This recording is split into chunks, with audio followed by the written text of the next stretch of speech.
Okay, I will call to order a regular meeting of the Wellington Board of Selectmen. Today is Monday, February 1st at 6:30 p.m.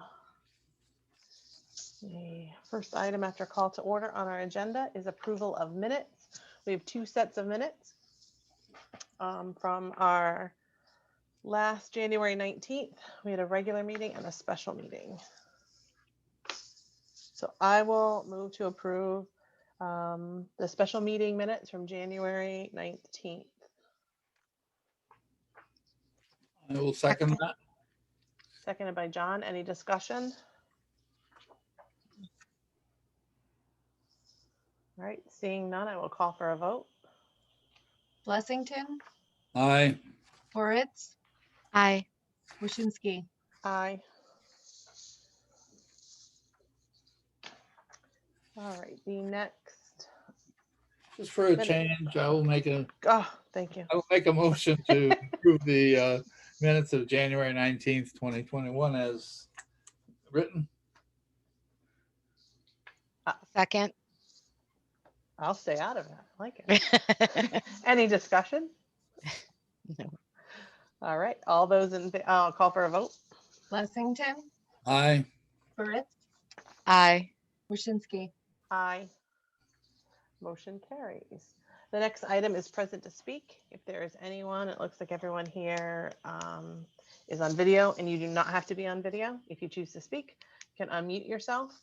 I ask you to state your name for the record and limit yourself to 2 minutes. Is there anyone present to speak?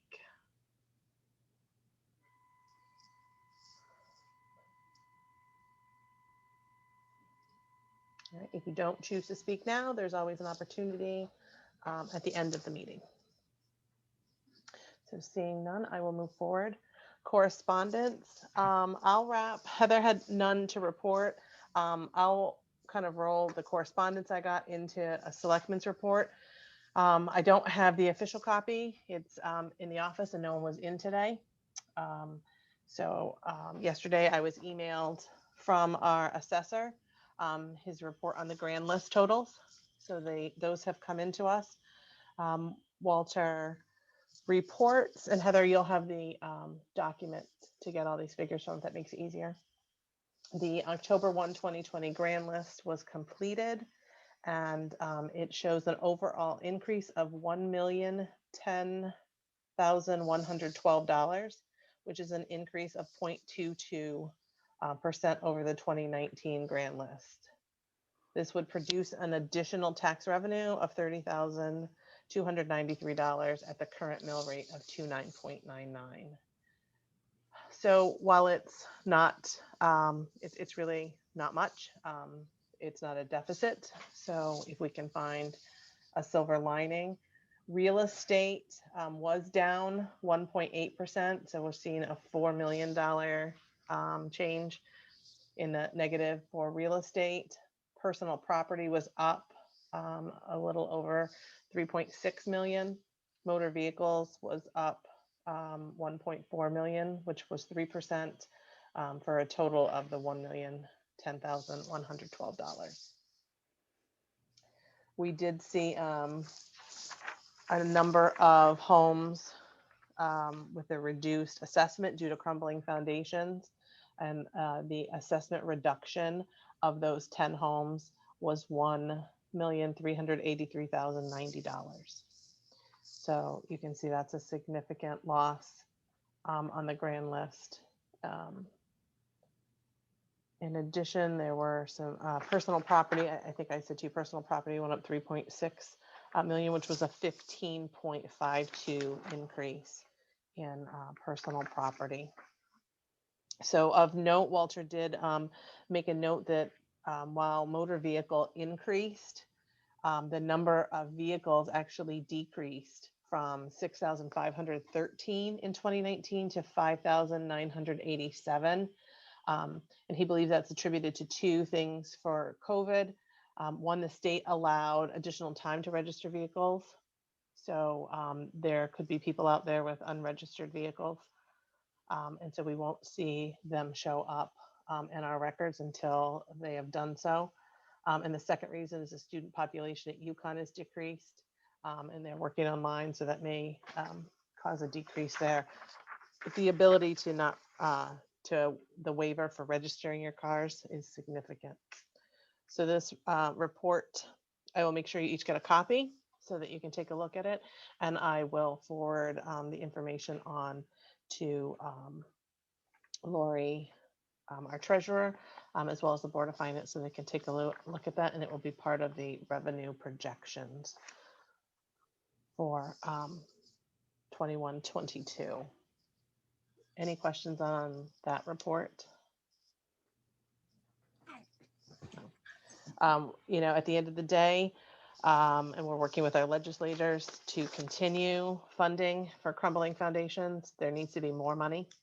The 100 million originally set up we know is not enough for the number of homes in the area, not just in Wellington. So we need to continue to fight for funding for that. So we'll see how that goes, and hopefully not only will it put these back on the grand list for the town, but make families whole in their homes, and make them feel safe again and secure again. In addition, my report, I will tell you the steep grant that we received for the 200 was $128,000 for the septic and painting and windows at the old town hall. Today, just this morning, we were communicated with from DEEP, and so we'll start working with them to secure the contract. And we'll keep you posted on how that goes. The emergency task force met on Thursday and finalized the survey that should be going out in the next day or so, and we'll revisit in a couple of weeks once we get the results back. The school building committee met last Tuesday. The bulk of our discussion, besides getting to know our members, was a little bit about how we got to this point. So bringing them up to speed on that, and then talking about what our next steps will be. So we'll be gathering information on land and facilities in town, and anticipate our next meeting being the end of February. All right, Public Works. Troy. All right. We've still been doing some roadside mowing out there. Lou's been knocking some brush back farther and farther every time he goes out. We finished the lights down at the park. Those are all set now. We're just waiting for the electrician there to set the poles and do the wiring. Do we have any, are the polls all in, do you know? Yeah, he was actually supposed to do it, I believe, like last Friday, but with some other stuff. Okay. Yeah, he didn't make it. Okay. We picked up the trash down there.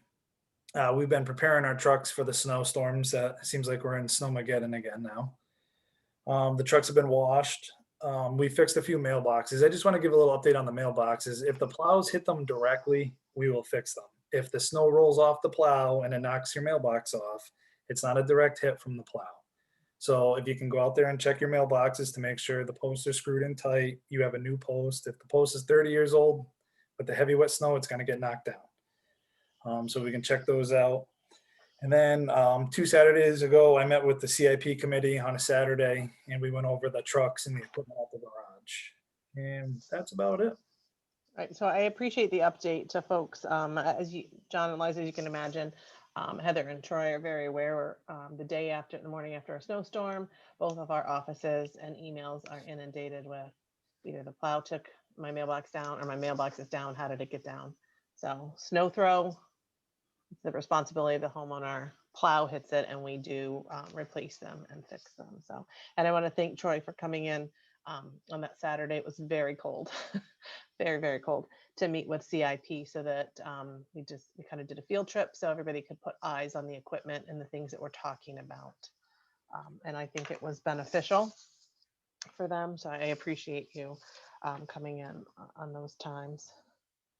And the lights at the park, we'll pass that information on to Bethany. Our new Parks and Rec director starts Wednesday. So we'll get her up to speed with a project that should be just about done when she arrives. So yay, she can talk to us about a completed project. So we look forward to that. So thank you, Troy. All right, new business. I'm discombobulated. This is why I take meetings in the office. All right, tax refunds. We have one today, so I will make a motion to refund Matthew Pelletier a certificate of correction in the amount of $593.50. I'll second. Seconded by John. Any discussion? Seeing none, I will call for a vote. Blessington, Aye. Moritz, Aye. Waschinsky. Aye. Motion carries. The next item is LoSiP Grant Award. So, Krog, who's our Council of Government, oh, Mike's come on camera to join us now. Krog solicited projects for LoSiP grant funding back, gosh, Mike, was it summertime? Beginning last spring? I feel like maybe this time last year we started planning.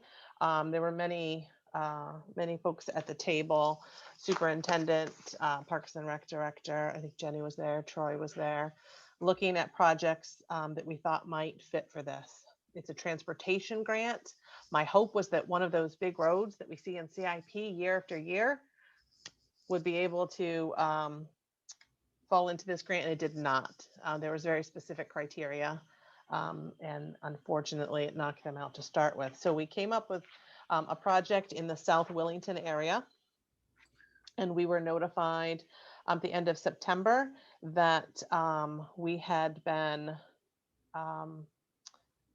approved and endorsed. So while there's been no formal, the email went to into Mike D'Amato's office, we've gotten no formal letter. I typically will share those with you. And that will come, Mike, when we do a commitment to fund, correct? When we finalize all of our deliverables, Okay. CROG will provide us with a commitment to fund from DOT. Okay. So we were one of a handful of projects approved, and we were one of only two in the rural set-aside recommendations, and we were approved for $999,999. Just under $1 million project for a standalone sidewalk project in along Route 32 from Hall School up to Village Street. So just at the intersection at High Chase, it does not go across over to High Chase. So with that, Mike has been working with CROG to move us forward in the process. And while there was no matching funds from the town for this just shy of $1 million grant, we are responsible for the design costs. And so we have gone first to CIP. We thought the timing would be that we put this in our capital improvement where it belonged plan for $22,000 for design work. Unfortunately, there's some concern that we could lose out on the grant if we waited through the budget process. And so Mike and I presented then to Board of Finance. We went to both places, and we're looking for a commitment of $22,000. And Donna and I believe we have those funds available in our insurance line item based on our budgeting last year from the increases we had anticipated. And so I'll let Mike speak a little bit more specifically about the project to you, and then we can talk about the dollars. As Erica mentioned, the bulk of the work happens basically between the school, and then it moves up the road towards the mill. It involves the installation and reconstruction of any existing crossings that are there. It involves the installation of pedestrian protected crossing in front of the school, which is similar to what you've seen in Tolland, so that there will be a place in the middle of the road for people to stop that will have protection from vehicles. People can rest if people are moving quickly and look to see if it's safe to continue to cross. There will be some landscaping and some what they call flashing beacons on either side so that when people are in the road and cars are coming up and down the street, they'll see that. It will also include the installation of an island on the side, not in the middle of the road, and then a crossing in front of the church. Right now, there is no safe way for them to cross, and give them a place to essentially stand while they wait to cross, so they're not just waiting in the driveway. It will involve the reconstruction and installation of ADA accessible ramps and sidewalks. There are some sidewalks that are existing now, as if you were to like leave the school and head towards the church. They are all cracked. They are too narrow to accommodate a wheelchair in some places, and are just in significant disrepair. It will also fix the intersection where Penny Hill, the school parking lot, the school entrance all come together. Those access points are not wide enough for 2 vehicles, and they don't meet the sightline requirements. So it will also fix those. The main reason for this is obviously there's the superintendent has a lot of safety concerns with the speed in front of the school. And then the fact that we run a summer camp from that school and the kids walk to the pond from the school. It was important that we try to make those access points as safe as possible. So we're at the point now where we've been approved for the grant. That, as Erica mentioned, there is no match. But we need to be able to show CROG that we are going to do the design before they're going to commit the money to our project and basically not commit it to another project. So the 22,000 covers the design. We were able to procure survey work from the DOT, which reduced our costs, so we don't need to do all of that.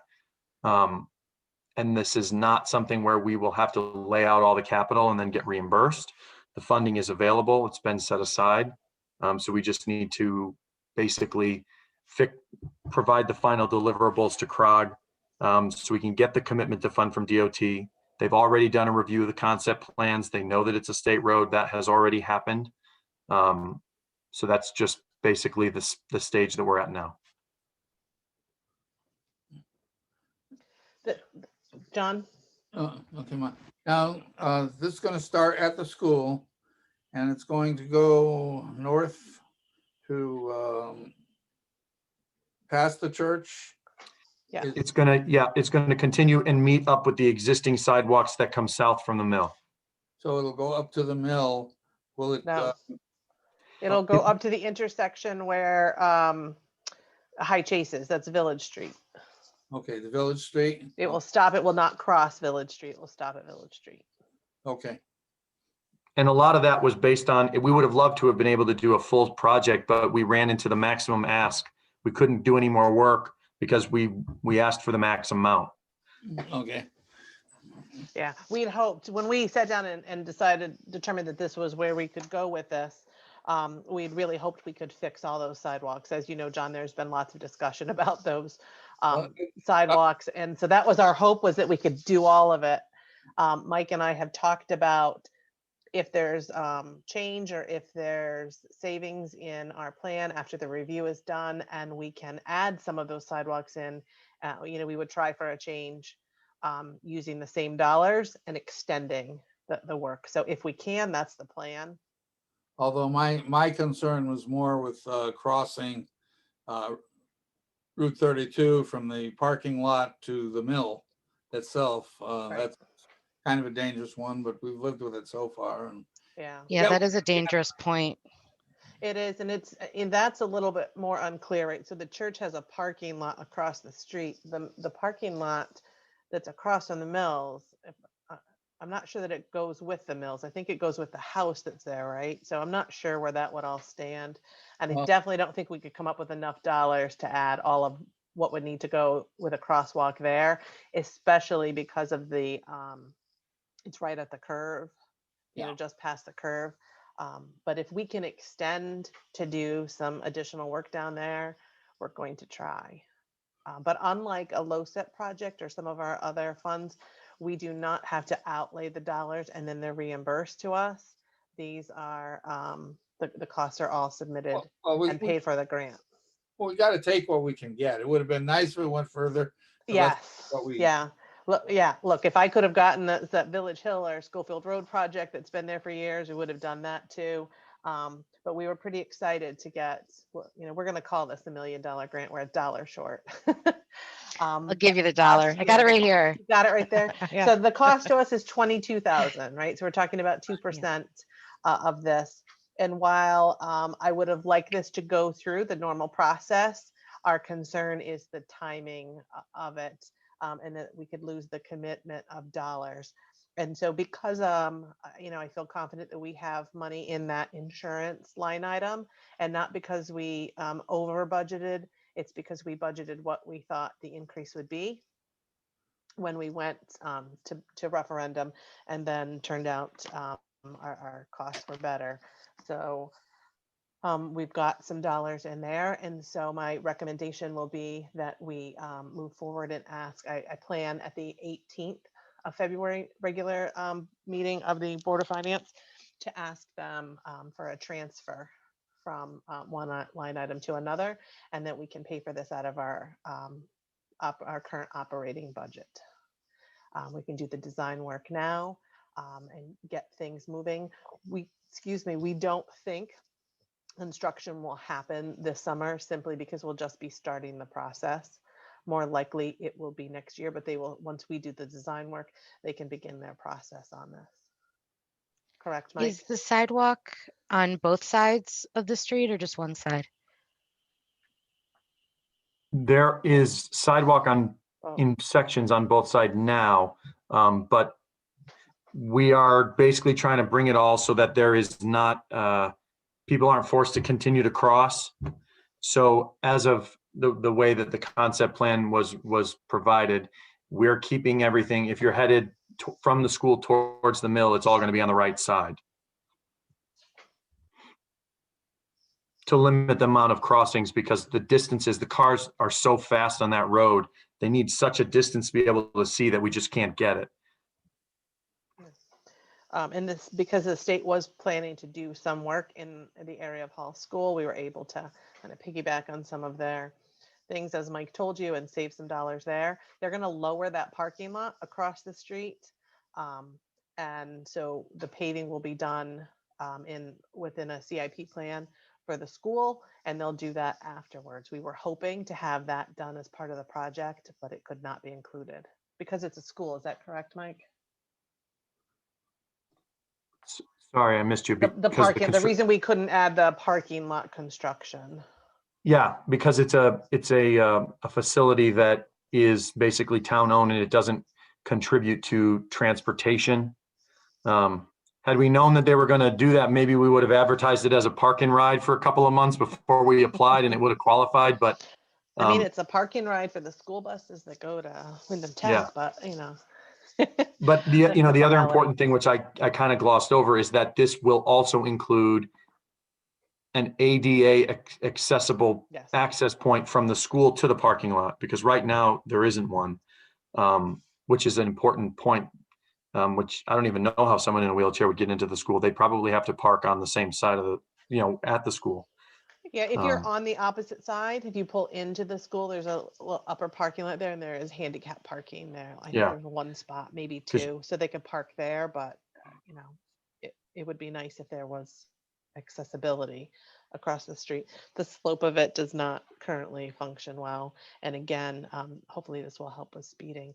So my reason for putting this on our agenda, two things: to formally let you know that we've received this grant, which I think is a phenomenal get for the town of Willington, but it will require funds out of our current operating budget. And so I am recommending that we use the 22,000 from our current budget to this. So we won't have to ask for an additional appropriation from the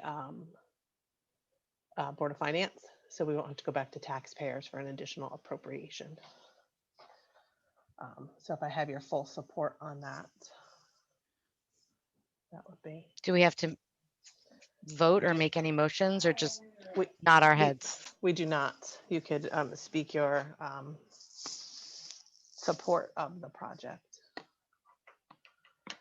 So again, $1 million grant's pretty good. I'm pretty excited. I want to thank Mike. There were lots of folks at the table, right? This didn't happen in a vacuum, but Mike is taking the lead on this, and we are happy to benefit from his expertise and his services and appreciate his work on this. So I look forward to see what this could do. You know, this is completely separate from any project that may or may not go on with our schools. That is a long way off and a lot to be determined. But whatever that facility is, this will help that facility, as well as the overall economic development concept in the South Willington area. This will really bolster that on top of it. So I think we're moving in a great direction in that area. And if we can slow down traffic, I'm all for that. All right, so the next item is, Mike, I know you might be busy doing multiple meetings, so if you don't stay with us, we will not be offended, and I appreciate you coming to speak before us tonight. I'm busy tonight shoveling snow, actually. Excellent. Oh, so you might want to stay on the meeting. Yeah, you sure you don't need me for that last agenda item or I think- something, you need to I add? think we might. Yeah, you might need to hang around right till the bitter end. All right, no problem. If something comes up, let me know. Happy to talk about it. Thanks, Mike. I appreciate it. See ya. All right, the next item is the furnace replacement. If you recall, I came to you a couple of times to tell you how the furnace in the finance office, it heats the finance office, human services, and the rec department wing is failing. We can no longer get parts for it. The last repair, he kind of, I'll say, MacGyvered apart. We'll call it retrofitting. And so we've been kind of babying it and really watching it. I was very concerned this cold snap. So we checked on it this weekend, and I'm happy to report it is still giving us heat. But with that said, it's a ticking time bomb, and we know that. And so I had asked Troy to reach out and get us either a state approved vendor quote or 3 quotes, which he did, and you should have those there. You have actually 2 quotes and 1 who declined to provide a proposal as part of the 3. And so you see Energy Unlimited. You both have these, correct? Yes. Okay, so the Energy Unlimited bid, you'll see it's kind of broken out, and at the bottom you can see they have 2 options. One is the furnace. Option 1 at $7,200, and the other is option 2 at $11,300. Option 2 included a new outdoor condensing unit, and that is not needed. We replaced that unit, I want to say the summer before last. So there is a new unit there. So we would go, if we were to go with Energy Unlimited, we would go with option 1, which would be $7,200.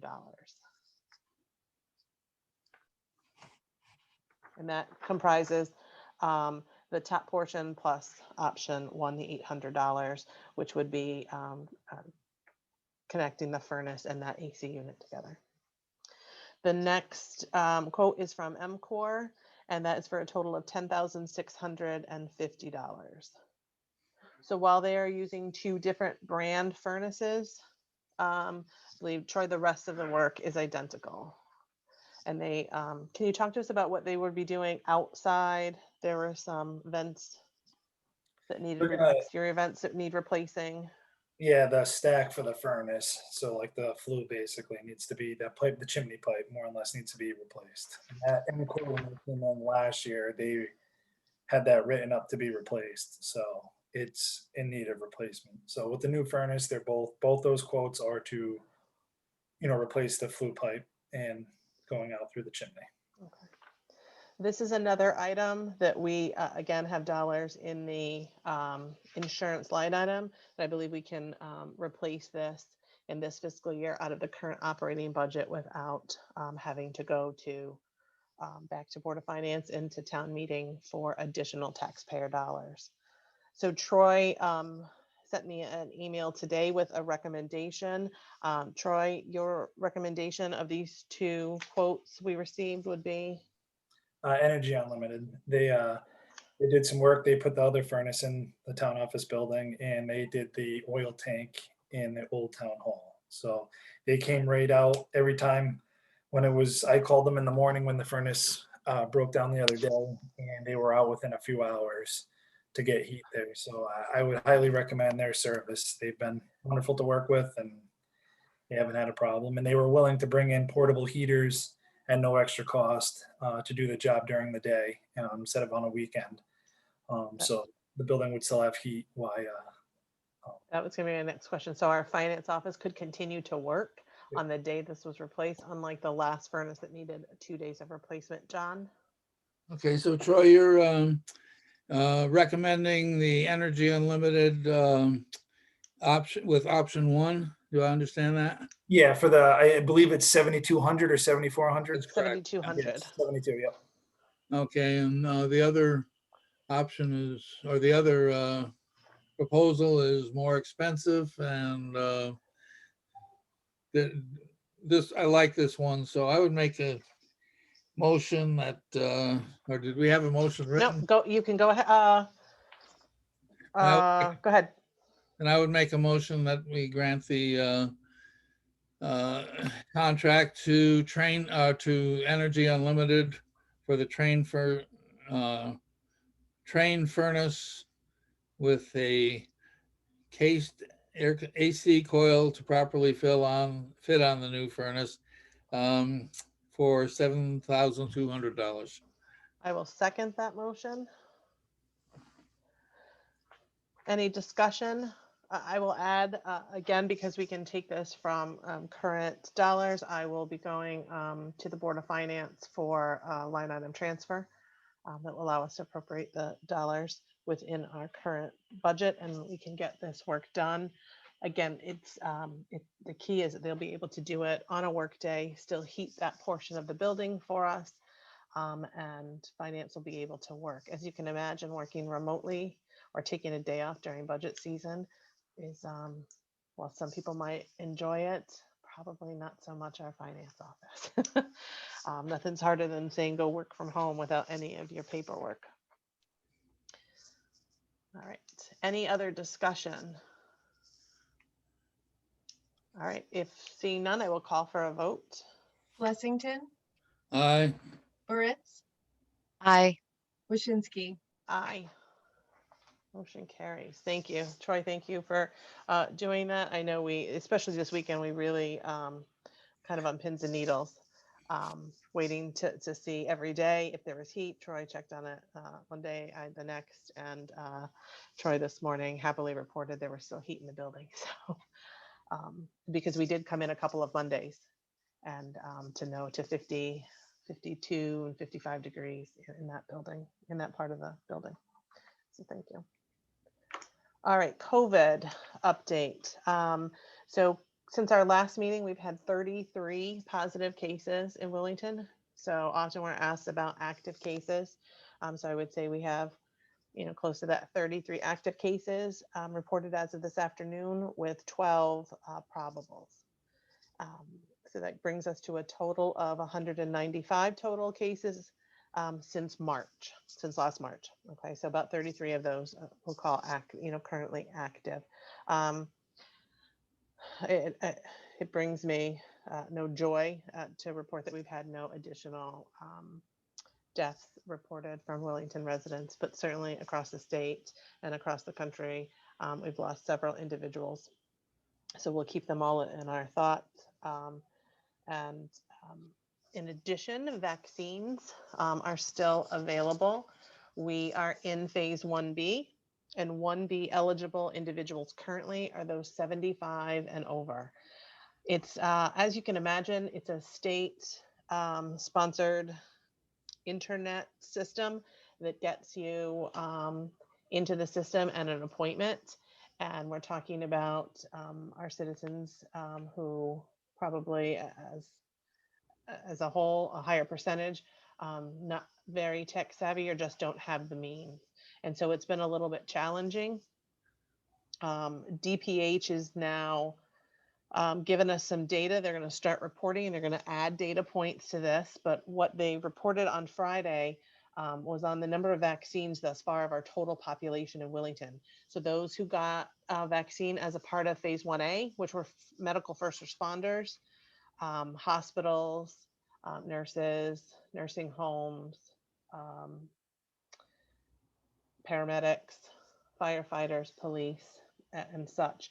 So we have between phase 1A and phase 1B, we have 289 Willington residents who've received first doses.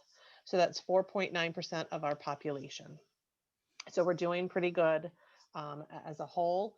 Of those 75 and over, 57 have gotten their first dose. So about 21% of our total population, which is estimated at 270 individuals who are 75 and over. We have been working through the Human Services Department in assisting our seniors in setting up appointments. So far, Jenny and Nan have been able to set up a system, and they've helped 12 individuals get signed up for VAMS and receive their appointment for a vaccine. So we will continue to do that, reach out to any senior. They did a Facebook posting through our website, a flyer to everyone who's registered with the senior center. They did a direct mailer there and a direct mailer to Willington Woods and Button Hill. So really trying to reach out to those who are over 75. And so if we still have residents who need help, if you know of anyone, check on your neighbors. And if we can help them, they can reach out to Human Services, and their phone number I'll put in the minutes is 860-487-3118. And again, we'll assist you. They've also, Jenny created a video that's actually walking you through the process. So someone could watch it and do it themselves, or you can call Human Services and they will take care of all of it for you, right down to setting up an email for you. It is very challenging. When we get to the rest of our community, we might run into the same thing, probably less than with our senior community. Every person that signs up in the VAM system has to have their own email. So what we're finding is a lot of our seniors, husband and wife, share an email. They don't, if they have an email at all, and they don't have two emails, and you cannot register two people under the same email address. So what one of the things Jenny's doing is helping them to create an email from scratch and go through the process. So so far that's been working. She did an outreach on Thursday and Friday, and will continue to do so until we've helped everybody that needs or wants the vaccine. Again, it's not required, but we are really encouraging. There is no further information on when we will move into the next group of phase 1B. The remainder of that group are individuals with pre-existing conditions. One of the comorbidities listed by the CDC, and I believe there are 9 that they're considering, individuals 65 and over, and essential workers. And if you add in the 75 and over and all of that group, we're talking about 1.4 million people in the state of Connecticut. So it's a large group, so they may break it down and do it in pieces again. So there might be a little backup this week because anyone who had an appointment today most likely had their appointment canceled. So they'll have to reschedule. Any questions on COVID?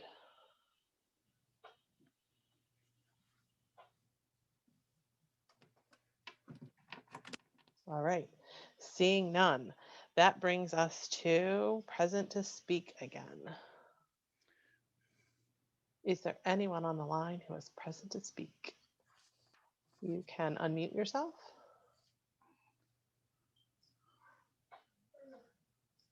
I'll give a minute. Don't all clamor at once. All right, there's always an opportunity to reach out to us. You can reach any one of us via email or calling the Selectmen's office. With that, I'll move on to good and welfare. Remind folks that ct.gov/coronavirus is all that you might need to know about corona in the state of Connecticut, testing, vaccines. The data that I report to you is all listed there. And again, they're going to start giving us new data shares on vaccines. So you'll start to see that chart as well. Mobile food share will be this Wednesday from 11 to 11:30 at the town office building. And contact Human Services if you have any questions. It is open to anyone. I once again going to remind you, if you can, support our small businesses and restaurants, those in and around Wellington. They really need our help. Today, the governor announced that he was lifting a few of the restrictions. Churches can meet at 50% capacity with no limits now, still masking and social distancing, and businesses can stay open till 11. So it's a short addition to the end time, but that may be able to help out some of our restaurants. We don't have a bowling alley, but those small businesses out there. I'll remind folks that our town meetings are still all virtual. They can be viewed live, like we have some folks here, or on our YouTube page.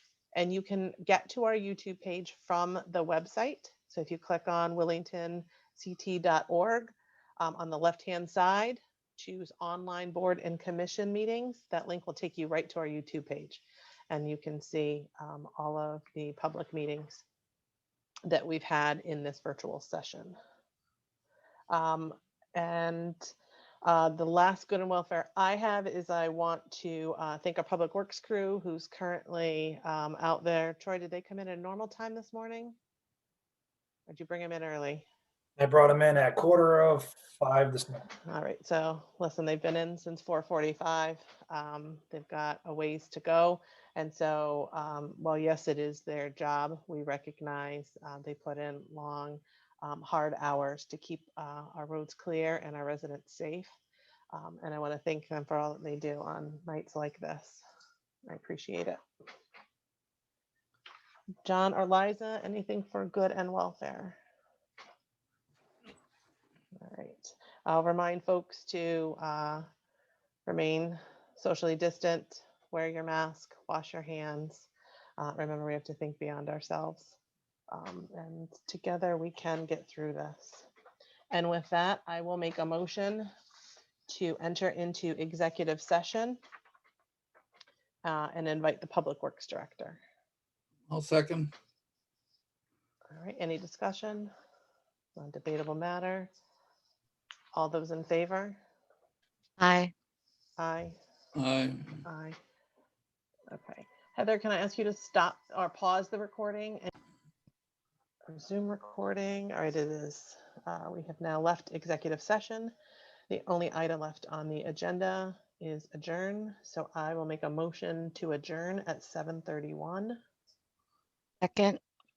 Seconded by Liza. It's a non-debatable matter. All those in favor? Aye. Aye. And Motion a fourth by carries. Loki. And Loki moves. I had to pick him up because he started chewing the cords, the computer cords.